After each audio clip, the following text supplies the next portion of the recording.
దేవుని అది పరిశుద్ధమైన నామం పేరిట కూడి వచ్చిన మీ అందరికీ నా ప్రత్యేకమైన వందనాలు తెలియజేస్తూ ఉన్నాను. ఈరోజు మనం లేవియా కాండము మొదటి అధ్యాయాన్ని ధ్యానించుకుందాం. ధ్యానించుకోబోయే ముందుగా కొన్ని పరిచయాన్ని లేవియా కాండము యొక్క పరిచయాన్ని మనం చూద్దాం. ఈ లేవియా కాండాన్ని రాసింది ఎవరంటే మోషే. ఎక్కడ రాశాడు అని మనం ఆలోచన చేస్తే సీనాయి పర్వతం దగ్గర ఈ గ్రంథాన్ని రాశాడు. రాసిన తర్వాత ఇది ఏ భాషలో రాయబడిందంటే హిబ్రూ భాషలో రాయబడింది. అయితే ఈ లేవియా కాండం మొత్తం 1వ అధ్యాయం కాడ నుంచి చివరి అధ్యాయం వరకు మనం పరిశీలన చేస్తే మొత్తం 1 సంవత్సరం యొక్క చరిత్ర. అయితే ఈ లేవియా కాండాన్ని మోషే రాయడానికి ముఖ్య ఉద్దేశం ఏంటంటే ఆ 19వ లేవియా కాండము 19వ అధ్యాయము 2వ వచనాన్ని మనం చదువుకుందాం. ఈ లేవియా కాండానికి మొత్తానికి ఈ 2వ వచనం అనేది ముందుకాయ లాంటి వచనం. మీరు పరిశుద్ధులై ఉండవలను, మీ దేవుడైన యెహోవాకు నేను పరిశుద్ధుడై. మన దేవుడు ఎలాంటి వాడంటే అతి పరిశుద్ధుడు. ఎందుకంటే ఆయన అంత పరిశుద్ధుడు, సర్వశక్తి కలిగిన వాడు. ఎందుకు ఈ లేవియా కాండాన్ని రాయిస్తూ ఉన్నాడంటే మనం కూడా ఎలా ఉండాలి? పరిశుద్ధంగా ఉండాలి. మనం పరిశుద్ధంగా లేకపోతే మనం ఆయన ఆరాధించడానికి మరుగును కాదు. అయితే మన దేవుడు ఎలాంటి వాడు? అతి పరిశుద్ధుడు అనే మాటను మన హృదయాల్లో ఉంచుకుని గ్రంథాన్ని చదవాలి. అయితే లేవియా కాండాన్ని ప్రతి ఒక్కరూ చదవాలి. ఎందుకంటే ఇది కొట్టువేయబడిందని చెబుతారు చాలా మంది, కానీ ఇవి మనకు అవసరం లేదు. కానీ దీన్ని చదివితే క్రీస్తుకు సాదృశ్యంగా ఉన్న విషయాలన్నీ మనకు తెలుస్తాయి. ఒక విశ్వాసిగా, ఒక క్రైస్తవుడుగా ఈ లేవియా కాండంలో ఉన్న ఉద్దేశాలు ప్రతి విధమైనది మనం తెలుసుకోవాలి. స్వయంగా దేవుడే ఆ మోషేతో చెబుతూ ఉన్నాడు. ఈరోజు మొదటి అధ్యాయాన్ని ధ్యానం చేద్దాం. చదువురాని వాళ్ళు జాగ్రత్తగా వినాలి, వినకపోతే వారికి అర్థం కాదు. కాబట్టి మొదటి నుంచి జాగ్రత్తగా వింటేనే అర్థం అవుతుంది. కాబట్టి లేవియా కాండము మొదటి అధ్యాయము మొదటి వచనాన్ని చదువుకుందాం. యెహోవా మోషేను పిలిచి ప్రత్యక్షపు గుడారములో నుండి అతనికి లాభ సెలవిచ్చెను. నీవు ఇశ్రాయేలుతో ఇట్లనము, మీలో ఎవరైనను యెహోవాకు బలి అర్పించినప్పుడు గోవుల మందలో నుండి గాని, గొర్రెల మందలో నుండి గాని, మేకల మందలో నుండి గాని దానిని తీసుకొని రావలను. చాలమ్మా. ఇక్కడ దేవుడు మోషేకి సెలవిస్తూ ఉన్నాడు. ఏమని సెలవిస్తూ ఉన్నాడు? ఇశ్రాయేలీలో ఎవరైనా సరే దహన బలి అర్పించాలి అంటే ఏం చేయాలంటే గోవుల్లో నుండైనా సరే, మేకల మందల్లో నుండైనా సరే, గొర్రెల మందలో నుండైనా సరే దాన్ని ఏం చేయాలి? తీసుకురావాలి. అసలు మన బైబిల్ మొత్తంలో చూస్తే బలి ఎక్కడ జరిగింది అని ఆలోచన చేస్తే ఆదాము అవ్వ పాపం చేసినప్పుడు దేవుడు ఏం చేశాడంటే మొదటిగా ఒక గొర్రె పిల్లను వధించి వారికి ఏం చేశాడంటే దాని చర్మాన్ని వధించి వారికి ఇచ్చి వస్త్రాలను తయారు చేసి ఇచ్చాడు. మొదటి బలి అక్కడ జరిగింది. అయితే తర్వాత కయ్యను, హేబెలు వీటి బలులు మనం చేస్తూ వచ్చాం. అయితే మనం మరి ముఖ్యంగా మనం మాట్లాడుకుంటే ఇశ్రాయేలు ప్రజలు ఐగుప్తు దేశంలో బానిసలుగా ఉన్నప్పుడు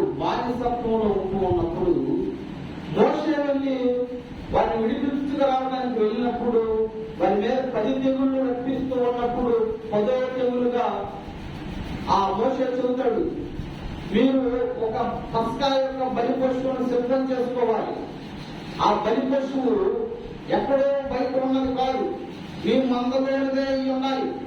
ఒకవేళ మీకు మందలు లేకపోతే 10 రోజుల క్రితమే ఆ గొర్రెపిల్లను సిద్ధపరుచుకుని నిర్దోషమైన గొర్రెపిల్లను తీసుకొచ్చి ఇంటికాడ 10 రోజులు మేపిన తర్వాత దాన్ని ఏం చేయాలి, పస్కా బలికి ఆ బలి ఇవ్వాలి. అయితే అక్కడ కండిషన్ తర్వాత వీళ్ళు ఎక్కడికి వచ్చేసారంటే ఐగుప్తులో నుండి ఎర్ర సముద్రం దాటి అరణ్యంలో నుండి సేనాయి పర్వత ప్రాంతాన్ని దగ్గరికి వచ్చేసారు. అయితే దేవుడు ఏమనుకుంటున్నాడంటే ఐగుప్తులో నుండి వేరుపరిచాడు కాని జనాంగాన్ని వారి ఆచారాలను వీరుల నుండి తీసివేయాలి. అయితే దేవుడు ఒక సాదృశ్యాన్ని చెబుతూ ఉన్నాడు, ఏంటంటే మానవుడు విమోచన జరిగించాలంటే ఒక బలి జరగాలి.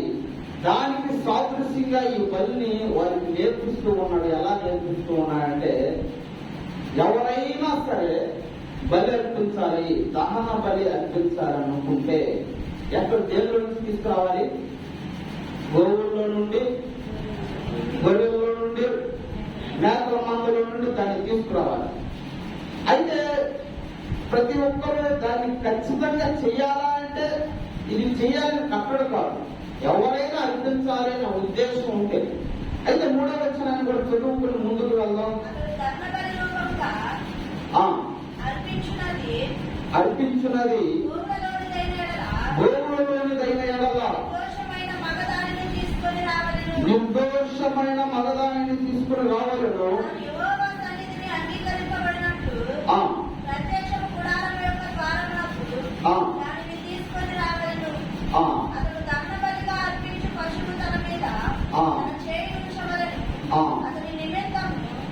ప్రాయశ్చిత్తము కలుగునట్లు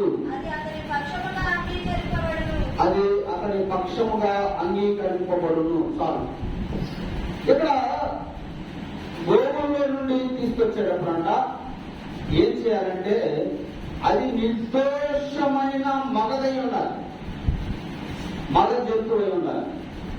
అయితే మనం చూడొచ్చు, ఒకసారి మనం చూస్తే యోహాను సువార్త మొదటి యోహాను పత్రిక 3వ అధ్యాయము 5వ వచనం చూద్దాం.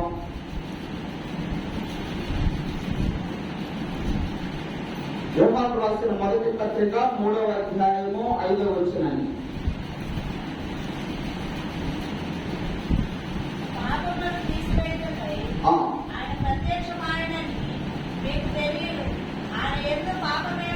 ఆయన యందు పాపమేమీ లేదు.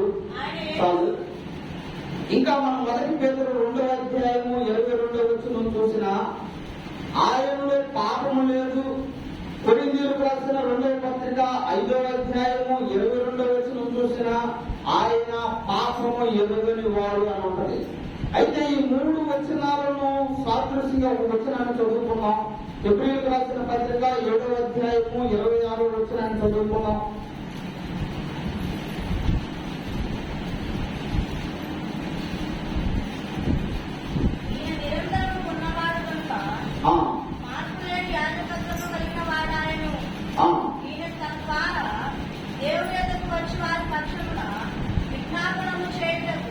నిరంతరము జీవించుచున్నాడు కనుక 26 వచనాన్ని నేను చదువుతాను, అందరూ వినండి.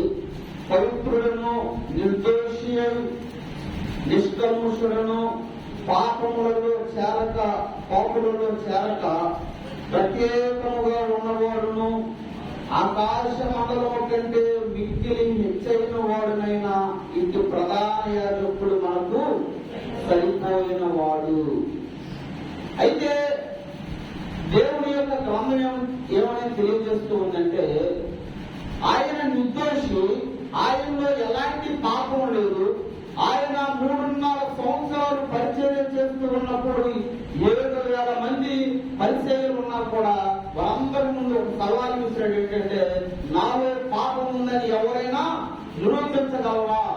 అని సవాలిస్తున్నప్పుడు ఎవరు కూడా ఆయనలో చిన్న పాపాన్ని కూడా గోపలేకపోయారు. ఎందుకంటే ఆయన నిర్దోషమైన వాడు.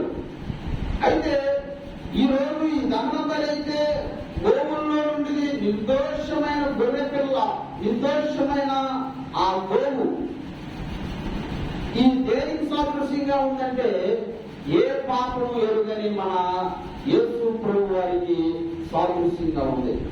అయితే ఈ పశువు గురించి మనం చూద్దాం. ఇంకా చూస్తే 4వ వచనాన్ని, అతడు దహన బలిగా అర్పించు పశువు తల మీద తన చేయనుంచవలెను, అతని నిమిత్తము ప్రాయశ్చిత్తము కలుగునట్లు అది అతని పక్షముగా అంగీకరించబడింది. ఎప్పుడైతే మనం దాని మీద చేయించుతామో, ప్రధాన యాజకుడు ఎప్పుడైతే ప్రార్థన చేస్తాడో అప్పుడేమవుతుందంటే మనలో ఉన్న దోషమంతా, మనలో ఉన్నదంతా గోరులోకి వెళ్ళి మన బదులు బలవ్వాల్సిన వారిని, దానికి మనం తప్పుడు మనం ఆ శిక్షను అనుభవించవలసిన వాళ్ళని మన బదులు ఏమో అనిపిస్తుందంటే ఆ గోవు బలవుతుంది. మనకు సాదృశ్యంగా మన శిక్షను అది అనుభవిస్తుంది. ప్రాయశ్చిత్తం. ఇంకా మనం చూస్తే 5వ వచనంలో వధించిన తర్వాత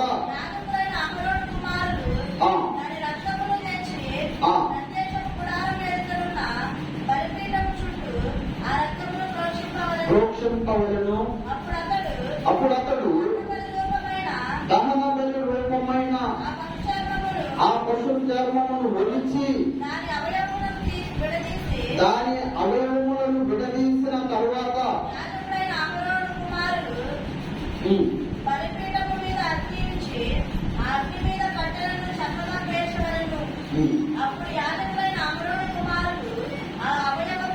ఆ అవయవములను, తలను, కొవ్వును బలిపీఠం మీద ఉన్న అగ్గి మీద కట్టెల పైన చక్కగా పేర్చవలను. దాని అంతములను, కాళ్ళను నీళ్లతో కడగవలను. అది యెహోవాకు ఇంపైన సువాసన గల దహన బలి అగునట్లు యాజకుడు దాన్నంతయు బలిపీఠం మీద దహింపవలెను. ఇక్కడ దేవుడు ఎలా చూస్తూ ఉన్నాడంటే, ఆ గోవుల్లో నుండి నిర్దోషమైన గోవును బలర్పించిన తర్వాత దాని తలను, దాని చర్మాన్ని ఒలిచి దూరంగా వేయాలి. దాని రక్తాన్ని తీసుకువెళ్లి బలిపీఠం చుట్టూ ప్రోక్షించాలి. ప్రోక్షించిన తర్వాత దాని ఆంతరములు అంటే పేగులు అన్నమాట. దాని పేగుల్లో ఉన్న ఆ గోవు తిన్న ఆహారాన్ని, అలాగే ఆ పేడ ఉంటుంది కదా, ఆ మూత్రము, ఇవన్నింటిని ఏం చేయాలంటే అలాన్ని శుభ్రంగా కడిగి దాన్ని కూడా ఏం చేయాలంటే బలిపీఠం మీద పెట్టాలి. బలిపీఠం మీద పెట్టి దాని కాళ్ళు ఉంటాయి, ఆ కాళ్ళలో మట్టి కూడా ఉంటుంది. ఆ మట్టిని కూడా ఏం చేయాలంటే చక్కగా దాని కాళ్ళు కూడా కడిగి దాన్ని ఏం చేయాలి, మొత్తం తీసుకొచ్చి బలిపీఠం మీద చక్కగా అమర్చాలి. తల, కాళ్ళు, ఆ పొట్టలోని అంతరములు, వీటన్నింటిని చక్కగా పేర్చిన తర్వాత ఏమర్పించాలి, బలి అర్పించాలి. ఆ కట్టెలు వెలిగిస్తే మొత్తం ఏమైపోతే బూడిదైపోతాయి. అయితే ఈ బలి పశువు ఎవరికి సాదృశ్యంగా ఉందని ఆలోచన చేస్తే ఎవరికి సాదృశ్యంగా ఉంది? యేసు ప్రభువారికి సాదృశ్యంగా ఉంది. కానీ బలవలసింది ఎవరు?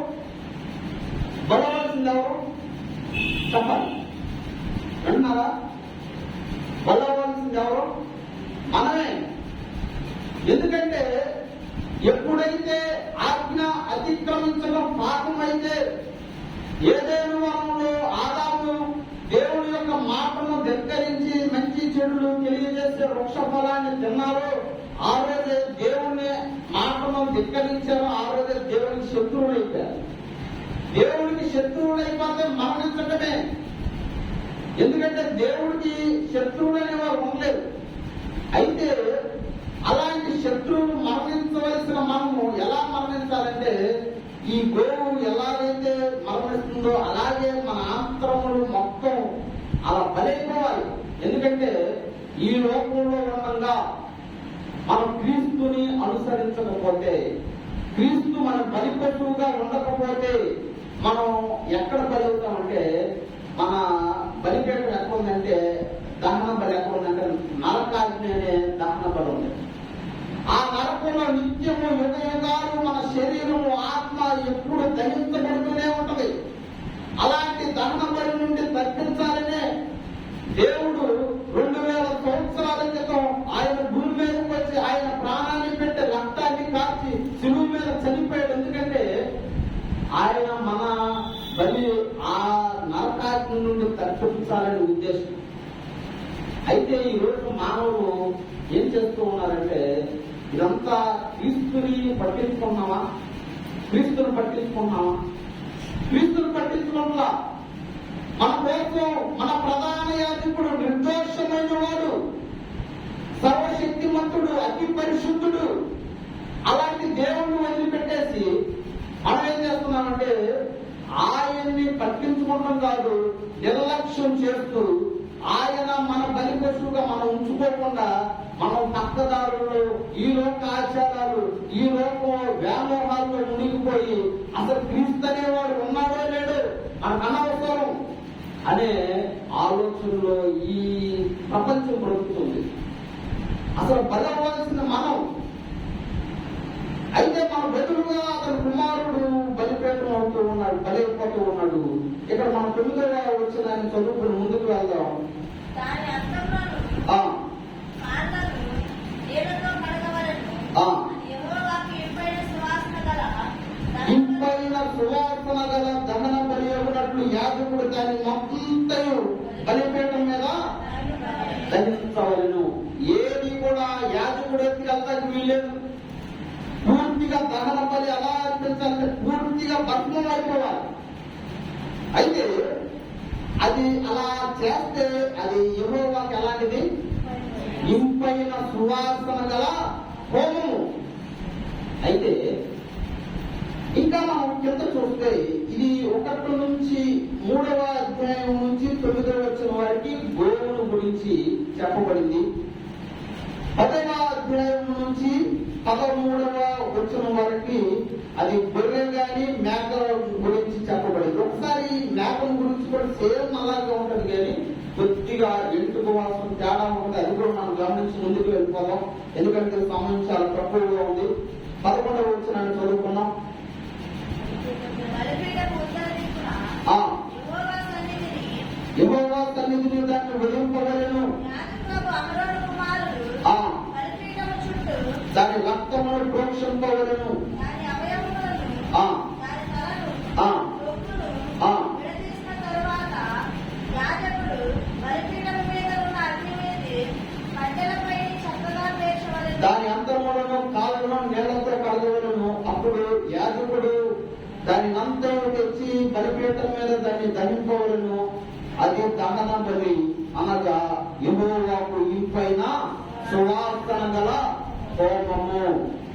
అయితే ఈ గోవుల్లో నుండి అర్పించిందైనా సరే ఎలాగుందో అలాగే మేకల మందల్లో కానీ గొర్రెల మందల్లో కానీ అలాగే అర్పించాలి. కానీ దాన్ని బలి అర్పించేటప్పుడు ఉత్తర దిక్కున మాత్రం బలిపీఠపు ఉత్తర దిక్కున దాన్ని బలి చేయాలి.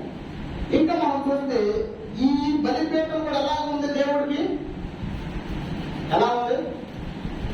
ఇంపైన సువాసన గల హోమము. అయితే మూడవదిగా 14వ వచనంలో చూస్తే ఇక్కడ తెల్ల కొవ్వ ఈ పక్షుల్లో నుండి పక్షులను ఎలా బలర్పించాలనేది దేవుడు తెలియజేస్తూ ఉన్నాడు. అది కూడా కొన్ని వచనాలను చదువుకున్నాం. యెహోవాకు దహనబలిగా అర్పించినది ఆ, మంచి జాతిలోనిదైన ఎడల తెల్ల పువ్వులలో నుండి గాని పావురపు పిల్లలలో నుండి గాని తేవలెను. యాజకుడు బలిపీఠము దగ్గరకు దానిని తీసుకొని వచ్చి దాని తలను త్రుంచి బలిపీఠము మీద దానిని దహింపవలెను. దాని రక్తమును బలిపీఠము పక్కన పిండవలను. మరియు దాని మలముతో దాని పొట్టను ఊడదీసి బలిపీఠము తూర్పు దిక్కున బూడిదను వేయించోట దాన్ని పారవేయవలను. అతడు దాని రెక్కల చొప్పున దాన్ని చీల్చవలెను గాని అవయవ విభాగములను విడదీయకూడదు. యాజకుడు బలిపీఠము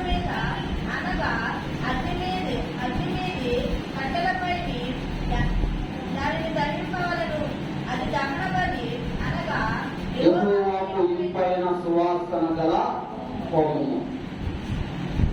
ఇక్కడ మనం చూడండి, ఈ పక్షిని ఎలా ఎంత ఇదిగా దాని పక్కన రెక్కల మధ్యలో చేర్చాలి, దాని తలను కుంచివేయాలి, దాని పేగులను మలంతో కూడా తీసి పారవేయాలి. ఇదంతా ఈ దేనికి సాదృశ్యంగా ఉన్నట్టు మనకే సాదృశ్యం. పాపం చేసిన వాడు ఎవడైనా సరే బలైపోవాల్సిందే, దహన బలైపోవాల్సిందే, నరకానికి పోవాల్సిన వాడే.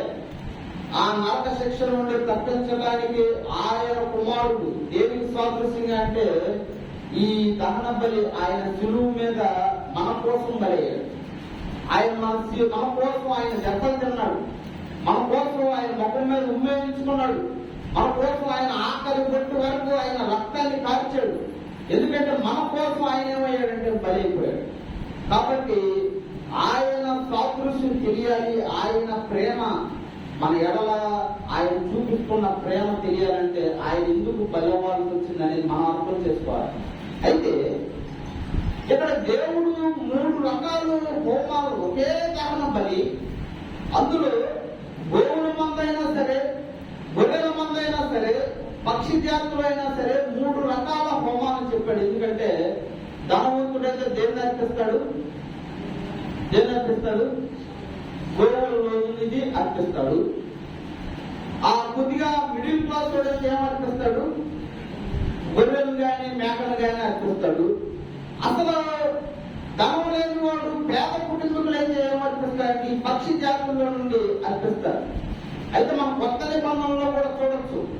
యేసేపు మరియమ్మ గారు యేసు ప్రభు గారు పుట్టిన తర్వాత పక్షి గోవుల్లో తెల్లని ఆ గోవుల్ని తీసుకెళ్లి ఆ దేవాలయంలో బలర్పిస్తారు. మనం చూడొచ్చు, మధ్య సువార్తలో చూడొచ్చు, ఆ 4 సువార్తల్లో 2-3 సువార్తలు మనం చూడొచ్చు. అయితే ఇక్కడ డబ్బు లేని వారు దేన్ని అర్పిస్తారు? పక్షి జాతులను అర్పిస్తారు. ఇక్కడ దేవుడికి డబ్బున్న వాడైనా సరే, మిడిల్ క్లాస్ వాడైనా సరే, అసలు డబ్బు లేని వాడైనా సరే, ఎవరు ఏది అర్పించినా కూడా ఆ బలినైతే దేవుడు చూడడు. కానీ వాళ్ళు అర్పించిన మనిషి విధేయత, వినయాన్ని, క్రమశిక్షణ రహితమైన భక్తి, దాన్ని చూసి అలాంటి దాన్ని చూసి ఆయన ఏమంటున్నాడంటే యెహోవాకు ఇంపైన సువాసన గల హోమము. కాబట్టి ఈ రోజు మనం అర్పించేది దేవుడు చూడడు. మనం అర్పించేది పెద్దదా, చిన్నదా, ఇంకా చిన్నదా అని చూడడు. కానీ మన విధేయతను చూడటానికి ఆయన సిద్ధంగా ఉన్నాడు. అయితే ఒక విషయాన్ని చదువుకుని ముగించుకున్నాం. ఎఫెసీయులకు రాసిన పత్రిక 5వ అధ్యాయం 2వ వచనం నేను చక్కగా చదువుకున్నాం.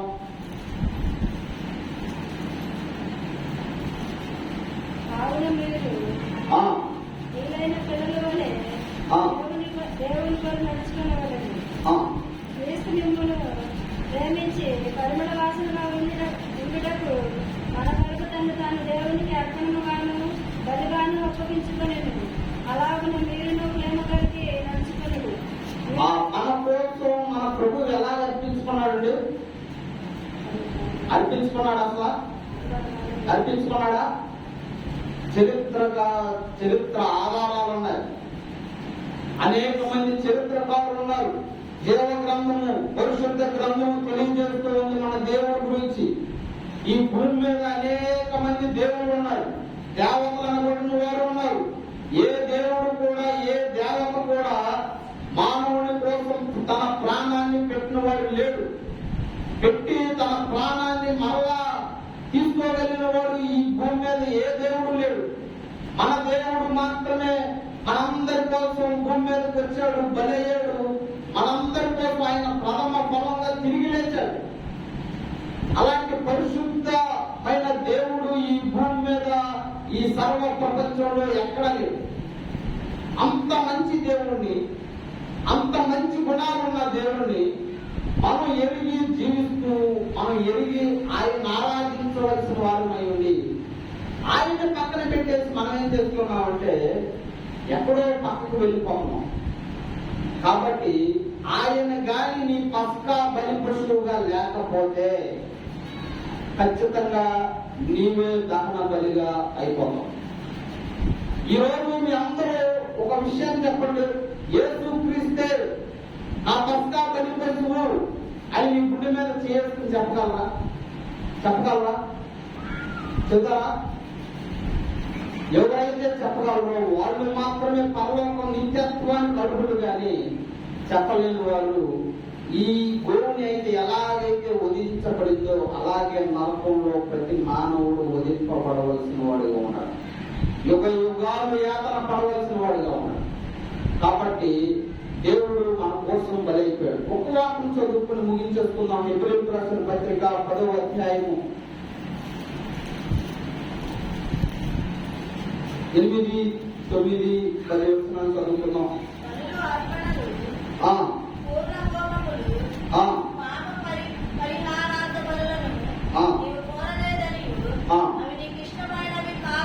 నీకు ఇష్టమైనవి కావని పైకి చెప్పిన తరువాత ఆయన నీ చిత్తం నెరవేర్చినప్పుడు ఇదిగో నేను వచ్చి ఉన్నానని చెప్పుచున్నాడు. ఇవన్నీ ధర్మశాస్త్రము చొప్పున అర్పింపబడుతున్నవి. ఆ రెండవ దానిని స్థిరపరచుటకు మొదటి దానిని కొట్టివేయుచున్నాడు. ఆ రెండవ దానిని స్థిరపరచాలట. రెండోది ఏంటంటే యేసు క్రీస్తు వారి యొక్క బలి, శిలువ యాగం. దాన్ని స్థిరపరచడానికి మొదటి దాన్ని కొట్టివేస్తున్నాడు. అయితే క్రీస్తు యందు విశ్వాసము, నిరీక్షణ, పశ్చాత్తాపము కలిగి ఆయన చెంత ఉంటే మాత్రమే నీవు రక్షింపబడతావు. లేదు నేను ఆయన చెంత ఉండను, నేను ఆయనకు బలర్పించను, ఆయన పస్కా బలి పశువు కాదు అని నువ్వు కానీ ఎదురు తిరిగితే ఖచ్చితంగా నీవే బలైపోవలసిందిగా ఉంటావు. ఇక మనం చూడొచ్చు, లేవియా కాండంలో 1వ అధ్యాయంలో బలి అర్పించేటప్పుడు ప్రత్యక్షపు గుడారపు గుమ్మం వద్దనే అర్పించాలి. దేవుడు ఎందుకు ప్రత్యక్షపు గుడారపు గుమ్మం వద్దనే ఎందుకు అర్పించమన్నాడంటే, చాలా మంది ఆ రోజు ఇశ్రాయేలు దేశంలో అనేక బలిపీఠాలు ఉన్నాయి, అనేక దేవతలు దేవుళ్ళకు ఉన్నాయి. అయితే ఆ అర్పిస్తే ఉపయోగం లేదు. ఎక్కడ అర్పించాలో అక్కడే బలి అర్పిస్తే ఉపయోగం. అందుకనే దేవుడి యొక్క ప్రత్యేక మందిరం, ప్రత్యక్షపు గుడారము ద్వారం వద్దనే బలి అర్పించాలి. యాజకుడు ఒక క్రమం ఉంది. కాబట్టి ఈ సత్యవంతుడైన దేవుడు వద్దకు వచ్చి ఆయనే నా పస్కా బలి పశువు, ఆయన శిలువ చెంతన ఆయన రెక్కల నీడలో ఉంటే మాత్రమే నువ్వు రక్షింపబడతావు. కానీ నువ్వు ఎక్కడికో వెళ్ళిపోయి ఆయన దేవుడు, ఈయన దేవుడు ఆ విగ్రహాలను ముట్టేస్తే ఇవన్నీ ఆయన లెక్కలోనికి రావు. కాబట్టి ఈ దహన బలి నిర్దోషమైన పశువు ఎవరైనా ఉన్నారంటే మన యేసు ప్రభువారే. ఆయన ఎందుకు నిరీక్షణ ఉంటేనే కానీ మనం ఏం చేయగలం? తప్పింపబడలేము. కాబట్టి ఈ రాత్రి కాలం అయినా సరే, ముందు ఎలా బ్రతికినా సరే, ఈ రాత్రి కాలమైనా సరే మనం మారు మనసు కలిగి క్రీస్తు మార్గంలోనికి వచ్చి మనం ఆయనే నిర్దోషమైన గొర్రె పిల్ల అని ఎరిగి ఆయన రక్షణలోకి వస్తే మనం యుగ యుగాలు నిత్యత్వంలో ఉంటాం. ఈ నరకమనే అగ్నిగుండం నుంచి తప్పించబడతాం. అటు కృపా పరిశుద్ధాత్మ దేవుడు మనందరికీ దయచేయును గాక. ఆమేన్.